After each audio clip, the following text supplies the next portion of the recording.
শীত তো পড়েই গেছে আর বাজারে প্রচুর প্রচুর কমলালেবু পাওয়া যাচ্ছে এখন খুবই সস্তা। আর এই কমলালেবু দিয়ে আমি দারুণ একটি রেসিপি আপনাদের সঙ্গে শেয়ার করব। আসসালামু আলাইকুম। চলুন তাহলে দেখে নেওয়া যাক।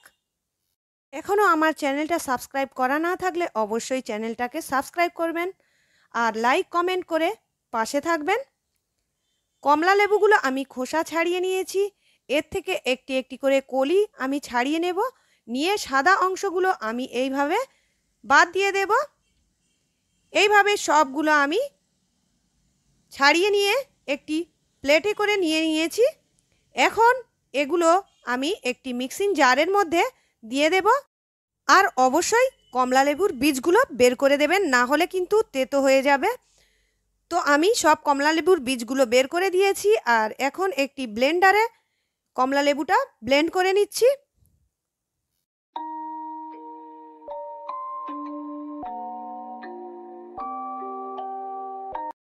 কমলালেবুটা আমি ব্লেন্ড করে নিয়েছি, আপনারা এটা হাতের সাহায্যেও করে নিতে পারেন। এখন এগুলো আমি ছেঁকে নেব। কমলালেবুর রসগুলো ছেঁকে একটি বাটিতে নিয়ে নেব। একটি বাটিতে পরিমাণ মতো মাপ করে নিয়েছি। একটা বড় মতো বাটি, এক বাটি হয়েছে কমলালেবুর রস। এখন একটি পাত্রে আমি ঢেলে নিলাম। ওই বাটির হাফ বাটি আমি কর্নফ্লাওয়ার বা এখানে অ্যারারুট আপনারা দিতে পারেন। তো আমি এখানে অ্যারারুট দিয়েছি। ভালো করে এখন আমি এটা মিক্সড করে দেব। এরপরে পরের স্টেপে চলে যাব। আমি একটি কড়া নিয়ে নিয়েছি। কড়ার মধ্যে ওই বাটির এক বাটি চিনি দিয়েছি।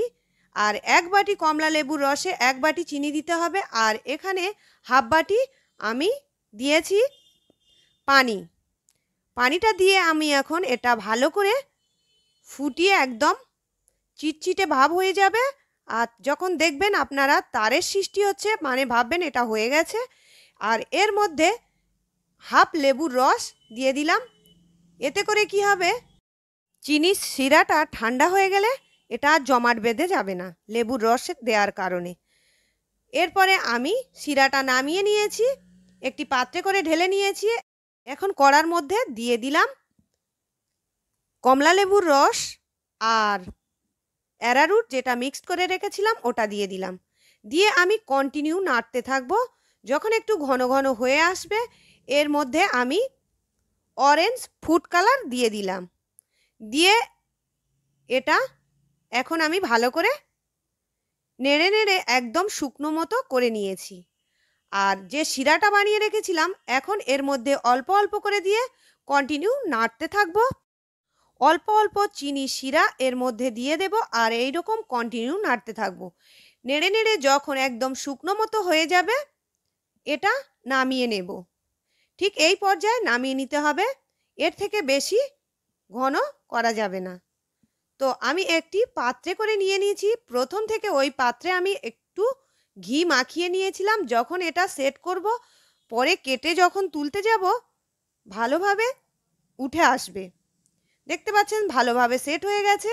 এটা নর্মাল আমি রেখে দিয়েছিলাম 3-4 ঘন্টা। আর আপনারা যদি তাড়াতাড়ি এটা বানাতে চান ফ্রিজের মধ্যে আধ ঘন্টা রাখতে পারেন। সুন্দর দেখানোর জন্য আমি চিনির মধ্যে গড়িয়ে নিয়েছি। এটা অপশনাল, আপনারা দিতে পারেন নাও দিতে পারেন। আপনারা এখানে শুকনো নারকেলের গুঁড়ো ব্যবহার করতে পারেন। এটা খেতে দারুণ লাগে, অবশ্যই একবার ট্রাই করবেন। আজকের এখানে শেষ করছি। আল্লাহ হাফেজ।